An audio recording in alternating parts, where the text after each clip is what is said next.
자, 다음은 21번 문제입니다. fx가 이렇게 3차일 때 이 x의 계수와 상수항이 모두 정수인 세 1차식의 곱으로 인수분해가 될 때 300 이하의 자연수 k의 개수를 구하는 문제가 되겠습니다. 일단은 이게 결국은 계수가 정수인 세 1차식의 곱으로 인수분해 된다라고 했으니까 이 fx를 인수분해를 한번 시켜보도록 하겠습니다. 지금 이게 3차니까 3차식의 인수분해는 어떻게 된다? 상수항의 약수 중에 적당한 수를 넣어서 0이 되는 수를 찾아야겠는데, 이렇게 보면 x에 1을 넣으면 어떻게 됩니까? 1 더하기 3 빼기 k 빼기 4 더하기 k라서 딱 0이 되죠.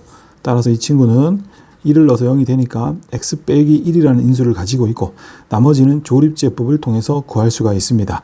그래서 구해보면 이게 이제 막 k고 플러스 4x 이렇게 되겠네요. 자, 그 다음은 이 뒷부분이 또 여기서 얘기한 대로 계수가 정수인 두 1차식의 곱으로 인수분해가 될 겁니다.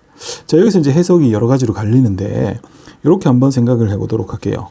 얘가 뭔가 계수인 두 1차식의 곱으로 인수분해가 된다는 건, 만약에 우리가 이걸 2차 방정식으로 생각하면은 이놈이 어떤 정수인 근을 가진다라는 거잖아. 그럼 이놈의 근을 한번 구해보죠. 이놈의 근은 근의 공식에서 어떻게 돼요? 이런 식이 되겠죠. 근의 공식을 쓰면. 근데 이게 뭐가 돼야 된다? 정수가 돼야 돼요. 이미 마이너스 2는 정수니까, 따라서 우리는 이 4 플러스 k가 어떻게 돼요? 루트 뚫고 나와줘야 되겠고, 이때 이 k가 자연수라고 했으니까 이게 뭐가 돼야 됩니까? 제곱수가 돼야 되죠. 즉 어떠한 정수의 제곱수가 돼야 됩니다.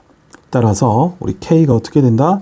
어떤 제곱수 빼기 4이고 얘는 300 이하의 자연수가 돼야 됩니다. 자, 여기까지 한번 정리를 해보면 결국 이게 이런 정수의 계수로 인수분해 된다는 것은 정수 근을 가진다라고 해석을 하고, 그럼 이게 근의 공식을 썼을 때 이 루트가 사라져야 정수 근이죠. 그럼 이 루트가 사라지려면 루트 안에 있는 4 플러스 k가 어떤 정수 제곱이 돼야 됩니다. 그래야지만 이 루트가 사라지고 전체 근이 정수가 나오죠. 그러므로 이 k가 어떤 제곱수 빼기 4 형태가 되는 300 이하의 자연수가 됩니다. 그러면 가능한 p 값은 어떻게 됩니까? 1 같은 건 안 되죠. 1 들어가면 음수니까 자연수가 안 되잖아요. p는 얼마부터? 3이죠. 3 들어가면 이제 이게 9가 되고 k 5. 따라서 이게 5가 되면 보다시피 이게 9가 되니까 루트 밖으로 3이 나와서 두 개의 정수근을 가진다. 다른 말로 정수계수로 인수분해가 됩니다. 따라서 p가 3부터 계속 되는데 300보다 작아야겠죠.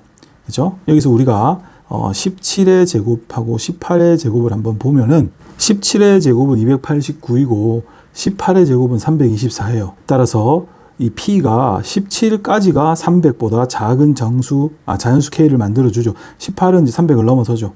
따라서 p가 이렇게 나오면 거기에 맞춰서 자연수 k가 나올 수가 있죠. 따라서 지금 p의 개수가 15개네요. 그렇죠? 그러므로 이걸 만족하는 자연수 k의 개수도 몇 개다? 총 15개가 되는 문제가 되겠습니다.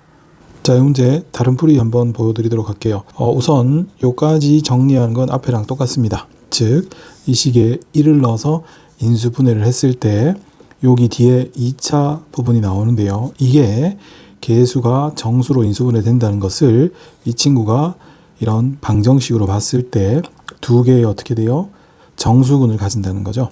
그 다음에 우리가 정수근 문제를 푸는 보편적 풀이 방향이 이렇게 되는데, 우리 두 개의 정수근을 알파 베타라고 했을 때 두 정수근의 합은 마이너스 4고 두 정수근의 곱은 마이너스 k입니다. 우리의 목표가 300 이하의 자연수 k의 개수를 찾는 거예요. 그리고 알파 베타는 정수죠. 자, 이 식에서 우리 베타가 마이너스 4 마이너스 알파를 여기다 대입을 하면 이게 이제 알파에 마이너스로 묶으면 4 플러스 알파하고 마이너스가 나오는데 좌우에 마이너스 곱하면 이런 식이 되겠죠. 그리고 이것은 뭐가 돼야 된다? 자연수이고 300 이하입니다. 그리고 k는 정수근이에요. 그러면 이 알파에다가 우리가 아무거나 이제 근을 넣으면 거기에 맞는 k가 나오죠. 즉 알파가 정수니까 알파가 1을 넣게 되면 여기에 1 곱하기 5는 k니까 k가 나오죠. 이런 식으로 알파를 계속 넣을 수 있습니다. 어디까지 넣을 수 있을까요? 이게 300보다 작아야겠죠. 그러면 대략 k에다가 15를 넣으면 15 곱하기 19고 이게 285로서 k가 된다는 걸 알 수 있죠. 그죠? 16을 넣으면 어떻게 돼요? 16을 넣으면 벌써 16 곱하기 20이니까 320이라 안 되죠. 따라서 알파가 1에서부터 15까지 넣을 수 있습니다. 그런데요, 이 알파에 음수를 넣을 수도 있어요. 예를 들어서 알파에 마이너스 1을 넣게 되면 이건 마1이고 이건 3이니까 음수라서 안 돼요. 그런데 마이너스 5부터는 들어갈 수 있죠. 이게 마이너스 5를 넣으면 어떻게 돼?